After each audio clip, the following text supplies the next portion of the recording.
Super Cool Radio.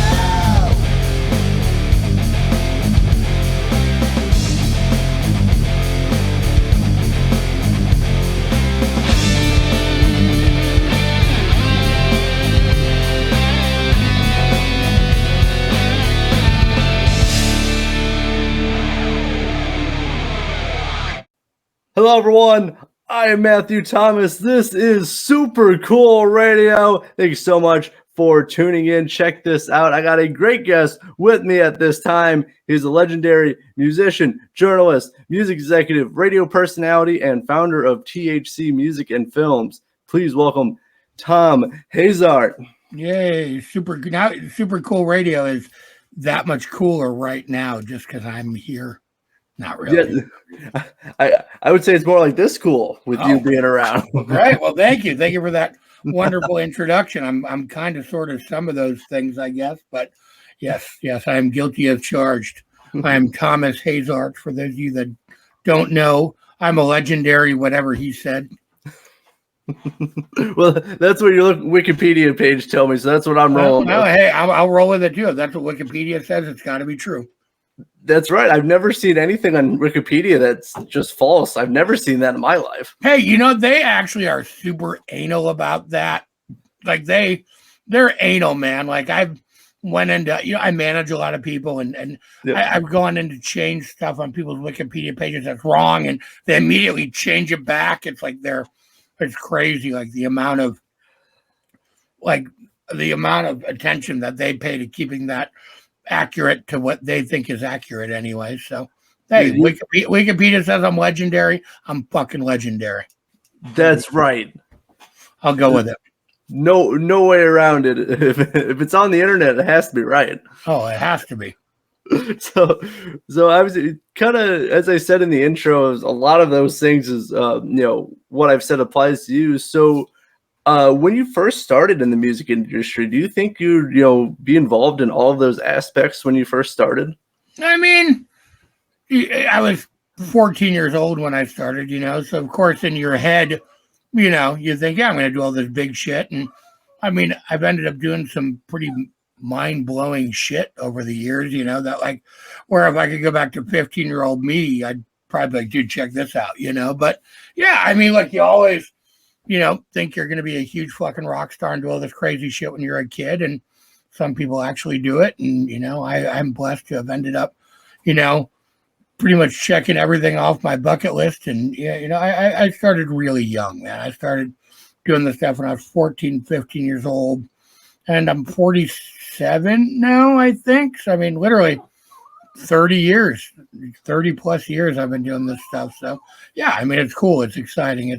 I've gotten to work with every band I've ever really loved. I've gotten to do crazy shit, So, yeah, so I guess I'm kind of dancing around your question. Yes and no. I mean, look, if you would have told me when I was 15, I'd do half the shit I did, my head probably would have exploded. But at the same time, in your braggadocious young teenage mind, you're like, fuck yeah, I'm going to be the biggest rock star ever, So somewhere in the middle. No, I totally get. I know when I first started, I was like, oh, I'm gonna do all this stuff, and like like ego wise, like your ego speaks like, yeah, I'm gonna be the best at all this and everything. And for the most part, a lot of things have worked out, but like a lot of your ego speaking. But then like when you actually start accomplishing stuff, like you look back, it's like, damn, I did all of this. That's pretty tight. Yeah, and I've been doing, crazy. I've legitimately been working in the business. What's the matter? What do you want? Oh, you want another treat? Hang on, my dog needs another treat. No problem. And when I've legitimately been working in the business since I was 15. I started as a writer, and by the time I was 18, 19, I'd discovered some pretty big bands and done some pretty big shit, and so yeah, I mean, it's fun to have a 30-year, dare I say, legacy to look back on and go, holy shit, man, I did a lot of stuff. For sure. And like when you were first starting out, what were like some challenges you had to overcome while, breaking into the music industry? I mean, look, I was some broke kid from Wisconsin, man, and it's like the music business. I mean, it's kind of changed a bit now after the internet. You got to keep in mind, this is all pre-internet. This was magazines and newspapers. And it was kind of a good old boys club. You had to know somebody and, it's not like a thing where you can just walk in. And I had some cool people who supported me and really helped me out and gave me my kind of first opportunities. But it's a really, especially then, it was like a multi-billion-dollar business, and they didn't just want anybody in it.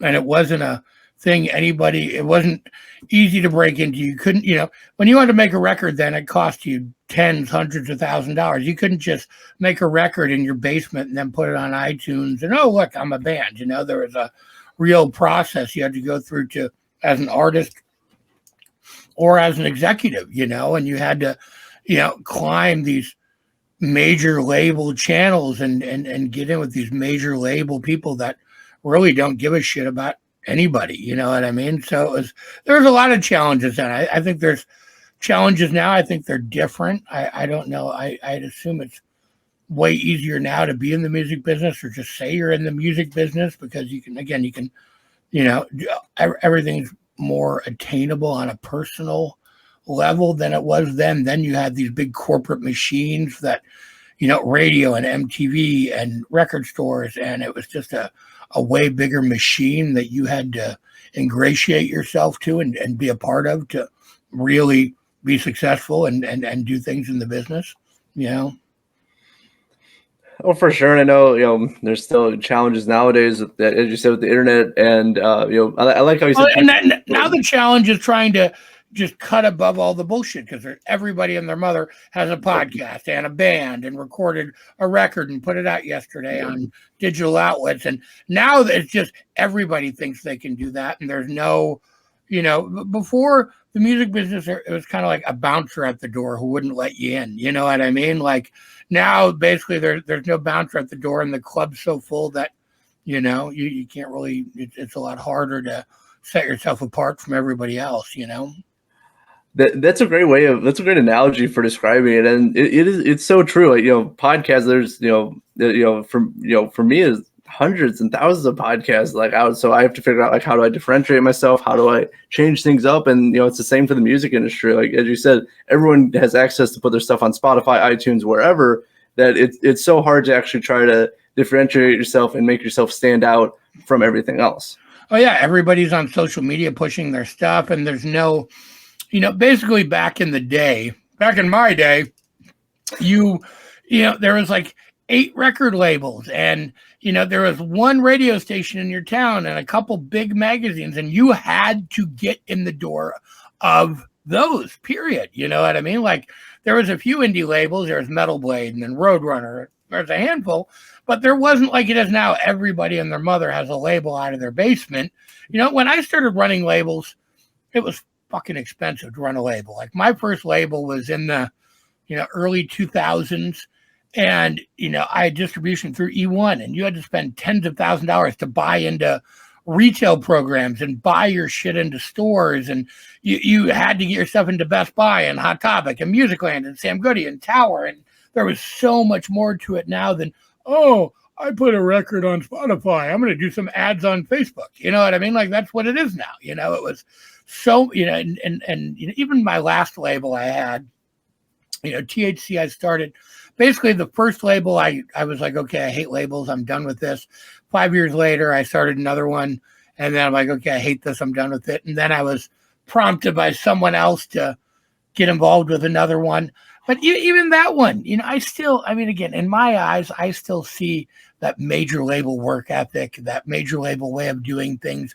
I still see the value in retail and traditional marketing and retail marketing and those sorts of things. And I guess my motto has always just kind of been go big or go home, So whether it's my labels, whatever it is, I try and do it at the top level, which still isn't an easy thing to do. Anybody can say they have a label, and anybody, can do a digital label or whatever. But to me, I've never done that. Like, I always, did vinyl and physical music and, CDs. And again, I've always really been opposed to, saying you're a label and just operating in the digital realm. To me, being part of the physical medium, and pressing vinyl is fucking expensive. Pressing CDs is fucking expensive. Buying into retail programs is fucking expensive. To me, that's what really separates the men from the boys as far as, doing a label, or in general.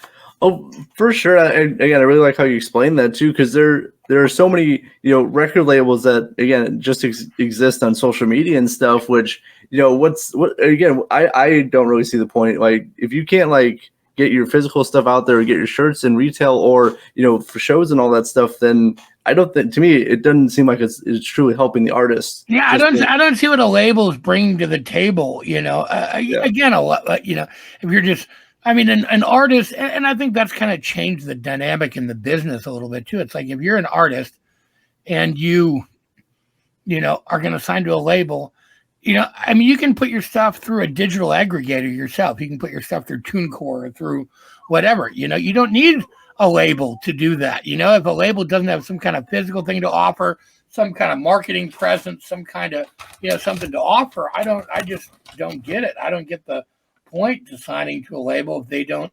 I just feel like if you're going to give up a big chunk of your revenues, something should be brought to the table. The label should have some skin in the game too. It should be a mutual exercise of and a mutual exchange of earning that percentage of an artist's royalties. I just don't necessarily see what a lot of these labels offer when they just operate purely in the digital space. I don't really necessarily get it. Unless they have some huge marketing avenue, I just don't get it, No, for sure. It seems like they're just focused on making themselves profits instead of helping the artist and building the label at the same time. But yeah, no, I don't. It seems like so much stuff, not just music, but like a lot of stuff is just in that digital realm, and it's getting away from being in the physical realm, and it just, to me, it's very odd. Yeah, no, it really is. I've watched it happen from the beginning. Like I kind of officially, when I started out, I was a writer and I wrote for Circus and some of the big rock magazines, and even back then I was working with Korn, and I gave Korn their first feature article in Circus, their first article in a big magazine. That was me, so even then I was really finding stuff that was a little outside of the box and trying to help push the next generation of stuff. And then I got more into the marketing side, and I got really involved with lifestyle marketing and internet marketing. And I worked with Limp Bizkit and Stained and Cold, and and then it just snowballed into this whole industry, of street marketing and lifestyle marketing, which really kind of came from the genesis of the internet. So I've been doing this from basically the beginning of the internet until now, and watching the changes and watching, it kind of the paradigm shift to iTunes and people buying music digitally, and then, Spotify by way of Napster. And, it's been a really interesting journey to watch the digitization of the music business. It's, again, as being there since the beginning, the infancy of literally, I was on the internet when it was just BBSs and bulletin boards, and you had to dial up a modem and get on a bulletin board, before America Online, before, traditional, what we think of as the internet existed, so I've really been part of that culture since the very, genesis of it. It's been real interesting to watch the progression. It definitely changed a lot, even though like I was not really around for that days, even though I did grow up with dial-up internet. But even just in my lifetime, just seeing how everything has really changed, and really focusing more on the digital aspect than the more in the physical realm. So it's gonna be interesting. I know they talk about the metaverse and buying land in the metaverse and all that stuff. So it's gonna be interesting, like what the next kind of 5 to 10 years in the the digital realm. What I know, and what it's like. Yeah, and there's some companies doing some interesting things. I think a lot of the metaverse thing is still kind of bullshit. Nobody's really figured. Yeah. I think someday, somebody will figure out, but right now it's just, I think somebody will figure it out. There's some really interesting companies doing some really interesting things in that space that I actually work with and communicate with. And, but at the same time, I don't think they've really, it's just window dressing at this point. You know what I mean? Nobody's really figured out it's kind of, again, it's kind of like, it's kind of like NFTs. Like nobody's really figured out a way to make them really functional now. It's just kind of, it's just kind of, they're. So, I mean, again, it's just sort of window dressing now, It's like, oh, we can do this. And then there's some cool VR stuff and there's some cool stuff. But I mean, again, there's nothing really that functional in that world or that space yet. It's all just kind of peripheral, kind of like, oh, that's fun. But, For sure. I mean, it's gonna be interesting where it develops, but I do agree with it is window dressing for right now. It's just like saying you have it. It's just not. There's no. It doesn't hold anything for right now. At least right now.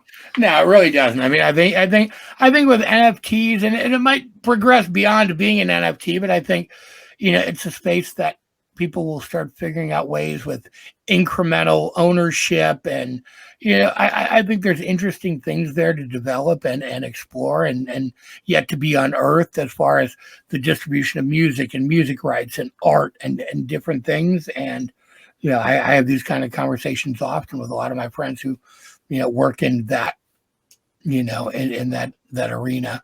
But yeah, I mean, look, right now it's just kind of like, whatever, good. But I think there's some interesting stuff coming around the corner. I don't think, crypto or NFTs or the metaverse or anything, I don't think it's dead. I don't think it's dying. I think it's really, really in its infancy, where basically those things now are in the dial-up internet age. They're in the CompuServe AOL age, man. Nobody really figured out what to do with them yet, and I think that's coming, Oh, it definitely will. And I know just technology itself has been, the cycle of like getting new technology and advances in technology has been going faster and faster. So no, we're definitely going to see, but yes, it's still in the infancy. What, like the metaverse was unveiled, a year ago, 2 years ago, something like that. A few years ago. I mean, look, technology has come farther in the last half a century than it did the 5-10 centuries before it. You know what I mean? So everything's moving along at such an incredible pace. It's just like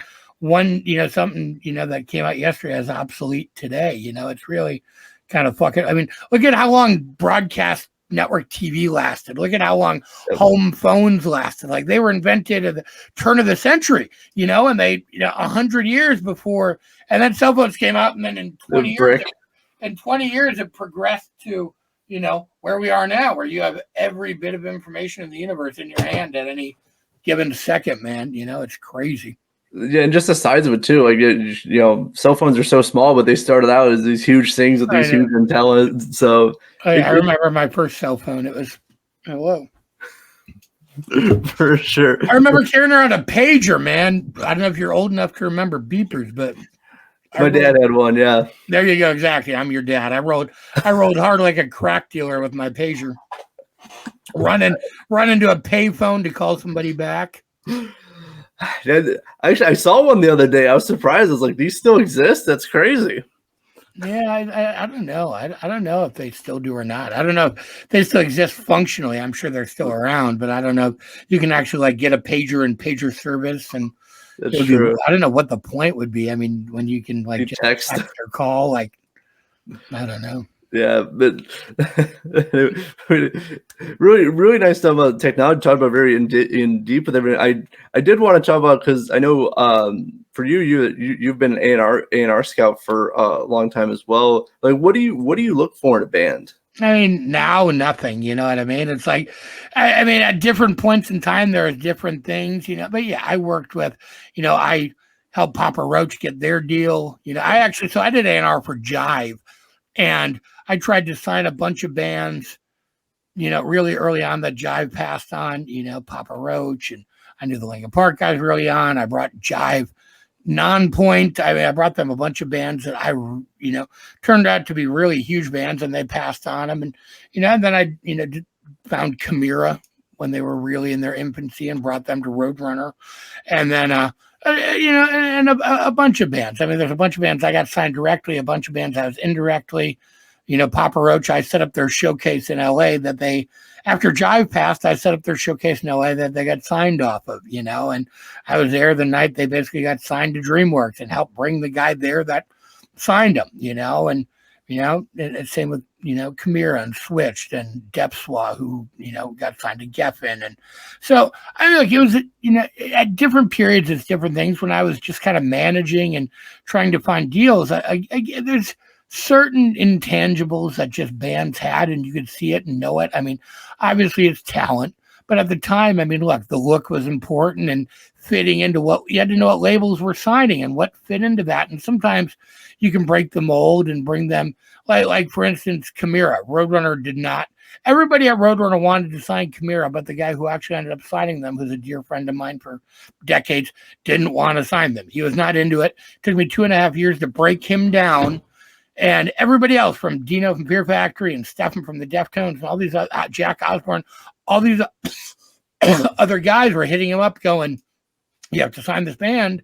And he just didn't get it, you know. And finally, one day, he either got it or bowed to the peer pressure, and he signed them. So, I mean, sometimes, you know, it was just stuff that easily kind of fit in the mold of what was going on, hi, baby, at that time. And other times, it was stuff that I knew was really good and broke the mold a little bit. But I knew in my heart that it would be, you know, it had the potential to be something bigger and beyond what was going on. And look, now in the more independent age, you know, I look more for bands that, you know, have a good work ethic, that go out and tour a lot, that play a lot, that have their own social media presence. And in fairness, I'm not doing a lot of A&R now. I'm actually doing kind of different things. So, but yeah, I mean, look, in the independent era, it kind of shuffled. And then it was bands who had a good social media presence and who could tour and could do things. And bands need to understand going into label deals now that it's not like it used to be. You know, when I was first doing major label deals, we were getting $100, $200, $300, $400,000 deals, $1 million deals, $2 million deals. You know, I helped Edema get signed. They got like a $3 million deal. You know, it's changed a lot now. Now that shit doesn't really exist anymore. Now you're just doing it solely. You basically got to go into it going, you're going to spend your own money to be in a band. And if you can partner with a label and they bring something to the table, they will. But it's generally not going to be money.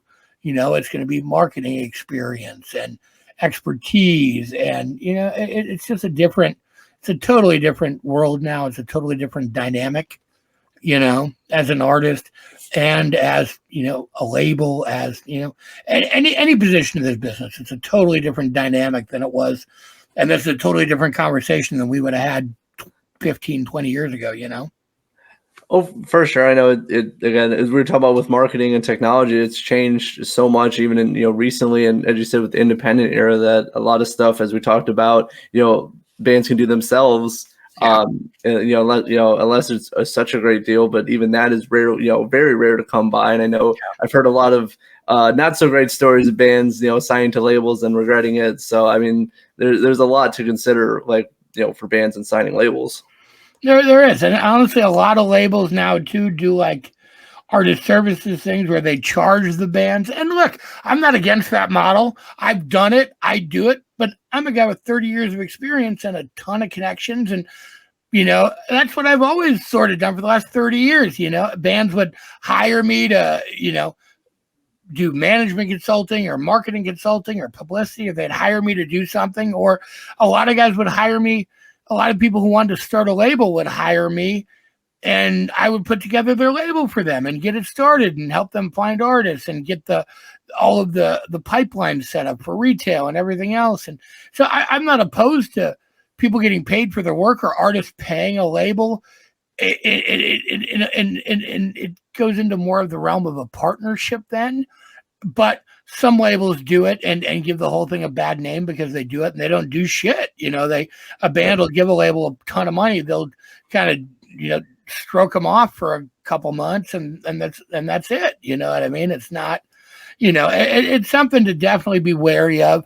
Again, if it's, you know, look, my history is pretty easy to verify and, you know, it's all pretty well documented, you know, but, you know, just be careful what you get into and what you do and who you do it with, you know. I mean, that's the best advice I can ever give to a band, you know. It's a different world for sure.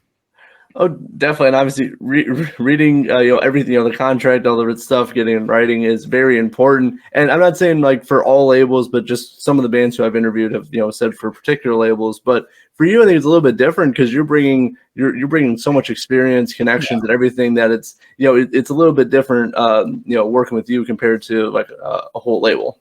Yeah. Look, I mean, and for all intents and purposes, I kind of am a whole label. When I ran the label for the most part, I ran even the last labels I ran.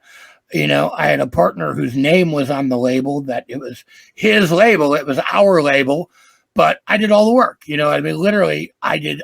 And I had some artists and a publicist who would help with some stuff, and an amazing artist who did a lot of the graphic design stuff. But a majority, 90% of the work I carried on my shoulders: retail, marketing, A&R, dealing with the bands. I signed all the bands. I got all the deals, all of the, distribution deals, all of that stuff. I dealt with all of that, So, I mean, again, I always, when I've had my labels, Corporate Punishment, I had a partner who was great, and he was more a partner on the financial side. THC was always sort of me. When it started, I had a partner with another distribution deal through Sony, and had a little funding that way. But yeah, the last label, again, even though it wasn't technically mine, which is funny, like, it was, I ran it. I wrote all the contracts. I signed all the bands except for one. Literally, of the 200 records we put out, I signed every single one. I found them. I co-produced the records. I dealt with the artwork. I dealt with the retail stuff. I really have a lot of hats, and yes, you do. I have a really big head, so a lot of them fit on there. So it's good. Now, you've definitely been very active throughout the whole music industry, multiple aspects of it too. But I did want to talk about, like, currently, do you like check out like up and coming bands and independent bands and stuff like that? Not so much really anymore. I mean, I don't listen to anything, man. Like, I listen to rap. I listen to Post Malone. Like, honestly, if a friend sends me something, somebody I like, somebody I care about, and asks me to listen to it, I will.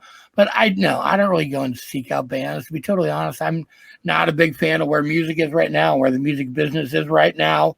I mean, after 25 years, I got suckered into going and being an artist just because of that reason, and put out a couple records and did some great stuff. Now I did some stuff with Chris Poland, the original guitar player from Megadeth. That's going to come out eventually. I've been working on some stuff, writing some stuff with Kevin Wood from Malfunction, Andrew Wood from Mother Love Bone's brother. And, it's again, I do, wear my artist hat a little bit, and I've always been a singer, but I don't even know what the question was. I'm rambling. Sorry. I totally lost track of the question. I usually can steer my way back to it, but I was like, not a problem. But that does lead me. That does lead me to an interesting spec. I did actually have this notes. I did want to ask you. So you're talking about the current state of music. Like, I've heard from quite a few people in the music industry that like rock music, and metal and stuff is like kind of dying out a little bit. Like, what's I here's the thing. No, I think it's a resurgence to the level it's almost the biggest it's ever been, but it's harder than ever for a new band. Basically, every nostalgic band, every rock or metal band from the 80s, 90s, 2000s is back together, touring, making records.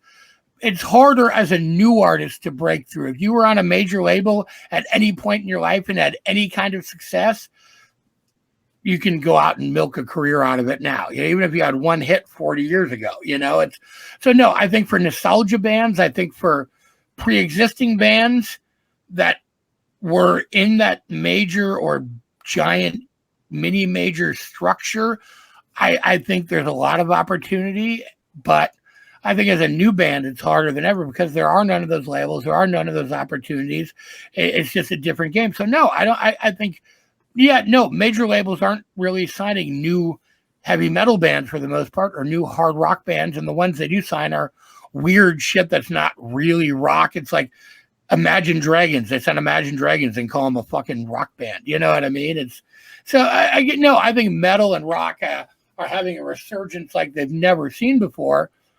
But it's a totally, again, it's like a broken record, but it's a totally different dynamic. It's these legacy bands, it's these 80s bands, 90s bands.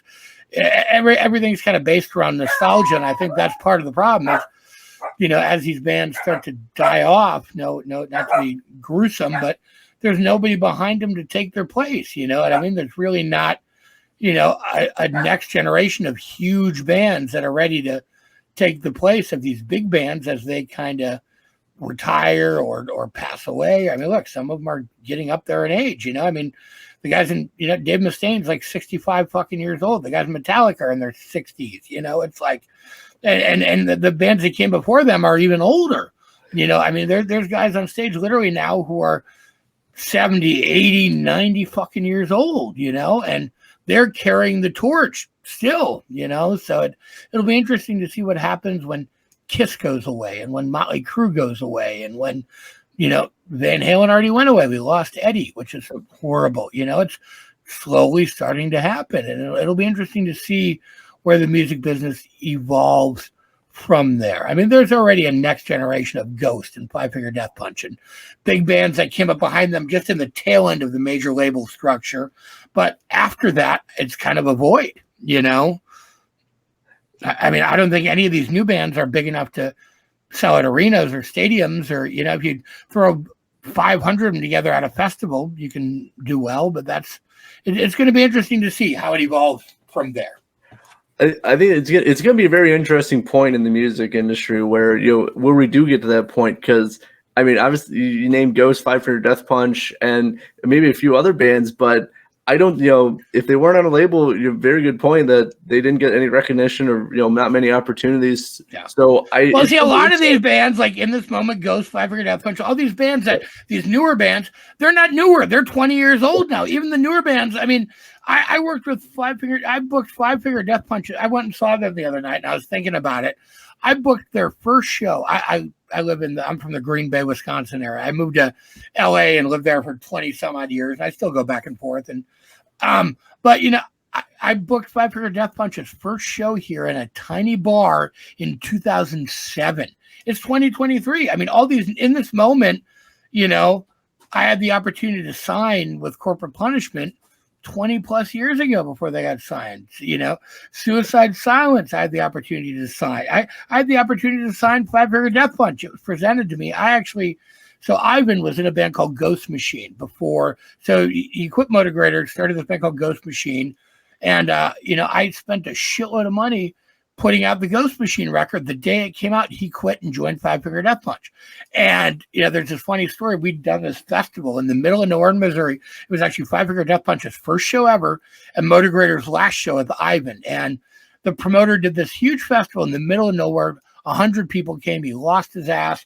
The guy faked a heart attack to get taken out of there at the end of the night. And it was just mayhem. So Ivan ended up leaving, coming back with me to St. Louis to fly home. And, it was broached to me. He played me the Five Finger Death Punch, the original demos, and said, hey, would you be interested in maybe putting this out? And literally what I said to him, I said, dude, this is amazing. You guys are going to find a major label that's going to sign you, a big label. They're going to spend a shitload of money, and you're going to be the biggest fucking band in the world. And they are, you know what I mean? And that's legitimately exactly the verbatim what I said to Ivan when he played me those demos. But I was, like I said, I was over it at the time. That was the tail end of Corporate Punishment. My distribution deal had went away. I did another one with Trustkill and nothing really. So basically the company that distributed my label and funded me, went out of business, and our deal sort of ended. And so I was kind of over it at the time, just over the label thing. And I've been doing it for a good 5 years and put out 100 records at the time. And it's just, you work your ass off 24 hours. I mean, and this last label is no different. I literally worked until I died, you know what I mean? And, I worked until I fucking killed myself. And, a label, especially when you kind of do it the way I do, and you're a anal perfectionist, and I work. It's a 24-hour thankless job that you basically don't get fucking paid for. You know what I mean? So you get blamed for everything. You don't really get paid. You take everybody's shit, and again, when anything goes wrong, you're the one who takes the shit for it. So it really is a pretty terrible. Which is why I've gone through 3 cycles of okay, fuck this, and then. It's kind of like an ex-girlfriend who totally fucks you over, and then just destroys you. But then after a couple of years, you kind of forget, and you see him again, you start talking to him, and you can kind of be friendly. And it's kind of like that, after a few years, you kind of forget how bad it was. And you're like, yeah, I can do this again. And then you're like, oh, fuck, okay. And you remember how evil and cruel of a mistress it actually was, so. For sure, but it's kind of funny because that applies to many aspects of life. You get out of something and you go, oh, I kind of missed this a little bit. Maybe I'll go back to it. Oh man, this is exactly as worse as I thought it was. And every time, without fail, it's the same fucking thing. The same fucking thing. You know what I mean? So. Oh yeah, no, I was a mechanic for a while, and then I got out of it to kind of explore this and do my podcast more. And then I was working on my dad. My dad asked me to work on his car. I'm like, oh sure, whatever. And because I haven't done it in a while, and I get back to it, and I was like, man, this sucks. It's about what it was when I last worked on a car. And the funny thing is, I've never had a day job. I've never had a real job. I've never, I worked on a farm when I was 15, and I worked in a metal foundry for 3 days when I was 18. And that was after, I don't want to do this. And it's always struggle and it's always bullshit and you don't make money and it's horrible. But I mean, again, if you have an artistic pursuit and something, it's funny. And I did a podcast. I did a huge podcast. We had Post Malone on, we did these huge things and I still never made any money off it. I never went, oh my God, I want to make, kudos to you, man. I never went, holy shit, I want to make this, my career and I'm good at it. That's what I do. I do interviews. I do it. And I never once said, oh, I'm going to try and make this my career and make a living at it. No fucking thank you. It's again, stuff like that. I keep it something I do for fun here and there. And now I more kind of just go and do other people's podcasts. And, it's fun on both sides. It's fun to be in your seat. It's fun to be in mine. And, when you're me, it kind of ends up being sort of somewhere in the middle, For sure, especially being on both sides of it. But since you had a podcast, you've interviewed many musicians. Did you have any favorites that you really enjoyed interviewing? I just mentioned Austin. Post Malone was awesome. I've interviewed everybody, and everybody's always been cool. You know what I mean? I've interviewed everybody. I've interviewed Alice Cooper. I've been, who I became friends with. I've interviewed Megadeth. I've interviewed, guys from Nirvana. I've interviewed, I've interviewed so many people in my career, and they're always, always pretty much delightful, man. For a while, I kind of got more into doing horror stuff, like film industry stuff, and I actually produced and directed some special feature stuff for Shout Factory. And did some, cool interviews for I did special features for Shocker and People Under the Stairs and Army of Darkness, a bunch of kind of classic horror movies. And that stuff was really fun. But yeah, I've done radio. I've done, I've interviewed everybody from porn stars to rock stars to movie stars to, athletes, and it's always been a really fun, interesting job. And, one time, a couple of years ago, we did this fundraiser thing and I literally did a 22-hour podcast with 200 guests on it. At the end of that, I wanted to shoot myself in the fucking head, but it was amazing. Zach Wilde was on it, the Twisted Sister guys. I can't even, it was just insane, dude. And then we did a follow-up that was 10 hours the next weekend. At least it was only 10 hours, it wasn't 22. Yeah, it was a little less brutal. No, I believe it. I've had to not 22 hours worth, but I've had to do many interviews a day or a weekend and stuff, and it's cool, it's fun. But then I look back and I was like, I get done, I'm like, I am so tired from doing all, because you have to stay energetic, excited. You have to come up with questions, continue the conversation. Exactly.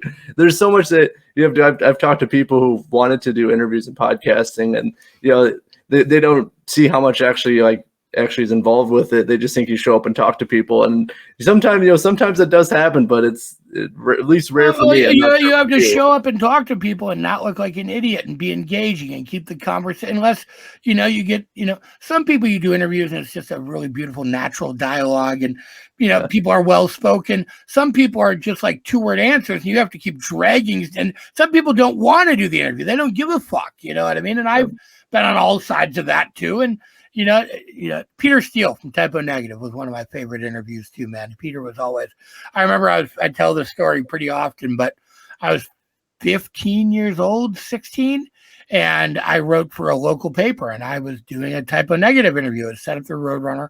And I went up, I'm this little kid, went and knocked on their bus door.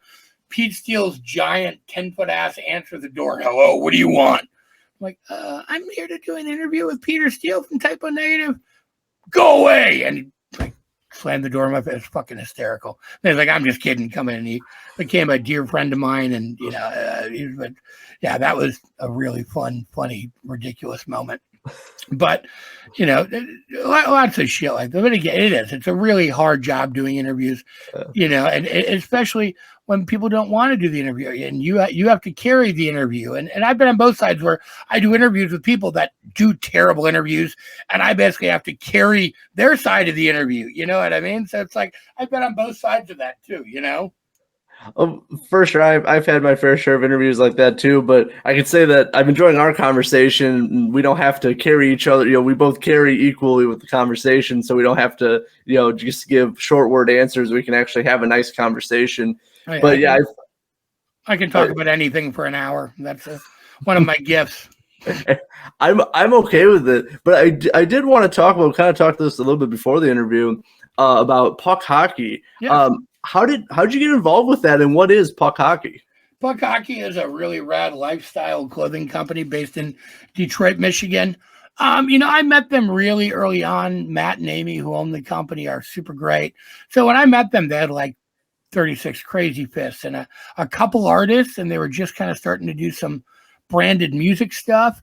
And, I met them and I was like, hey, why don't you do a line with me and with David Ellison, who I worked with at the time. And I brought them, my radio station, and Greg Hetson from the Circle Jerks, and just some of these artists. And we started collaborating. They did a line for me. And then I brought them Snoop Dogg, which really, and I brought them a couple other things, and I started landing a couple things, and it started getting bigger and bigger. And then I brought them Snoop Dogg, which really kind of, I think, helped open the door to a lot. And now they have Metallica, Rob Zombie, Anthrax, Slayer, every day they announce Motley Crue.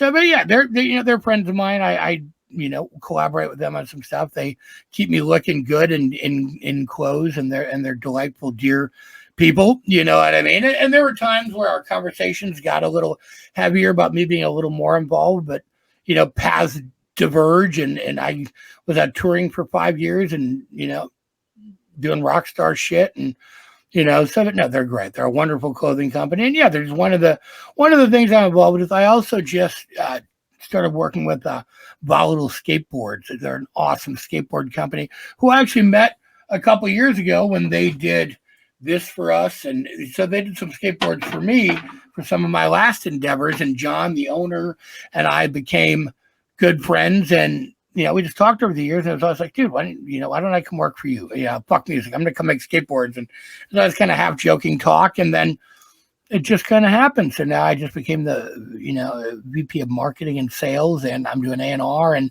again, so they do a lot of collaborations with artists. Like they have Dio, White Zombie, Scatterbrain, Down, Stone Temple Pilots.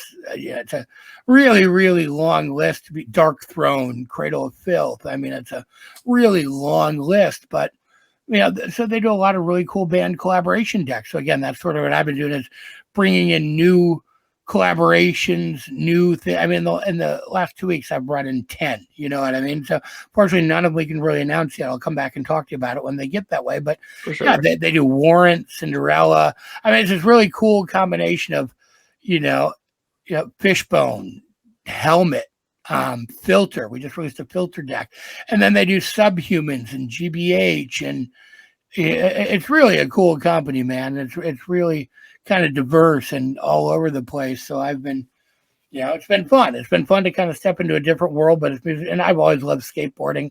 I love the subculture of skateboarding. I don't skate. I'm old and fat, but when I was a kid, I did, and I was not very good at it. But I've always been enamored with, the Bones Brigade and the Venice surf culture, the Dogtown culture, and it's just always been something that I've always loved, and it's always been really fascinating to me. So it's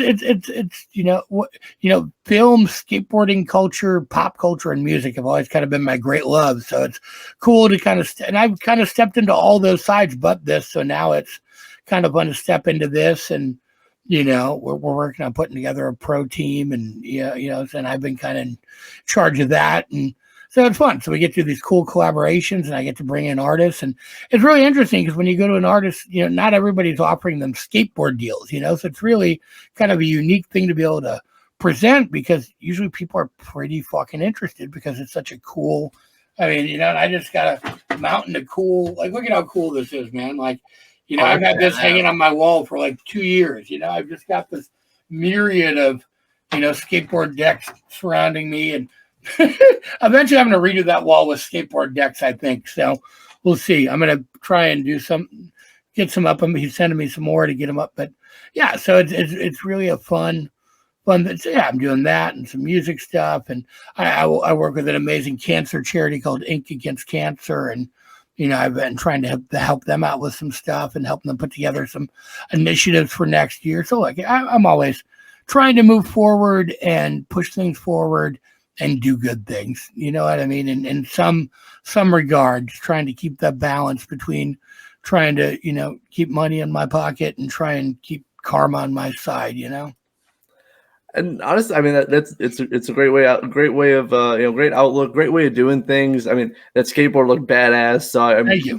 But you're staying busy. Yeah, go check it out, volatileskateboards.com. I mean, all the decks are so cool, and there's so many of them, man. Like literally, we have like 100 collaborators, and we also do Kemper snowboards. We do their decks. I mean, it's honestly the biggest niche has been the artist collaborations, which are so good. And honestly, I've been doing a lot of designing decks and so for the past couple weeks, I really kind of got sucker. I'm a graphic designer too, so I kind of got, I think I've designed like 50 decks in the last 2 weeks. Like literally today, all day, I designed like 6 decks today for a couple huge collaborations that we're about to announce. And so it's funny. I wasn't even intending to do it. It was just like, here, give me it. I'll do it. And that's the thing with running away, where most of the things I do is it's just, I learn how to do things because nobody else can do it. And then I just know how to do it. And, it just ends up falling in all these other weird little places that it comes in,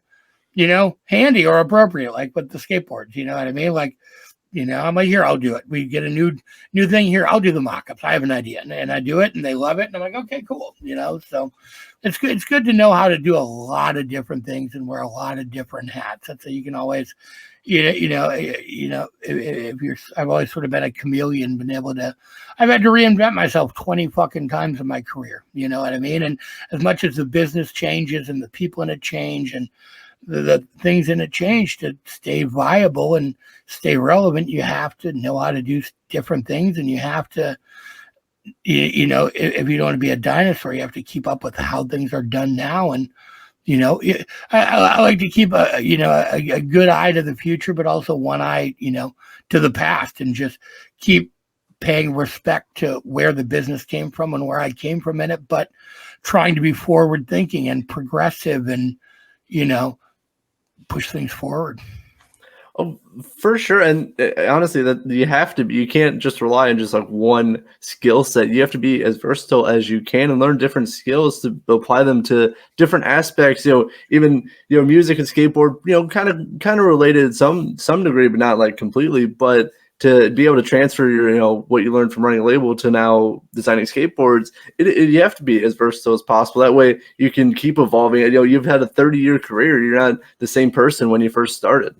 No, I'm way older and fatter, and I got kids now. And yeah, you definitely end up in different seasons in your life and end up in different. And yeah, I mean, look, so many of my skills were, again, so at the skateboard company, I'm kind of taking over the sales and sort of the retail aspect of it and the marketing.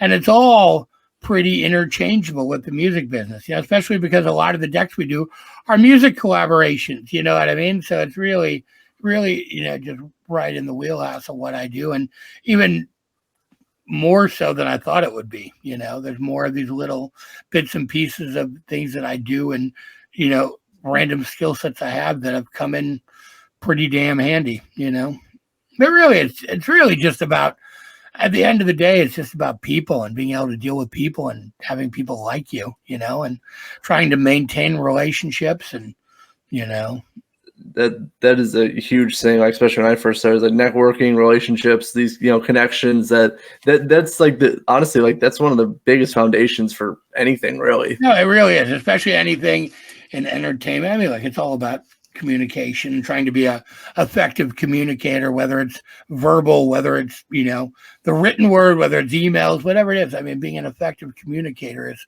literally the most important skill to have, whatever business you're in, honestly, and it's always, sort of been the crux of what I do. It's like, yeah, I can do this other shit, but, trying to just juggle, being a juggler as well, trying to juggle 50 things, but try and maintain effective communication.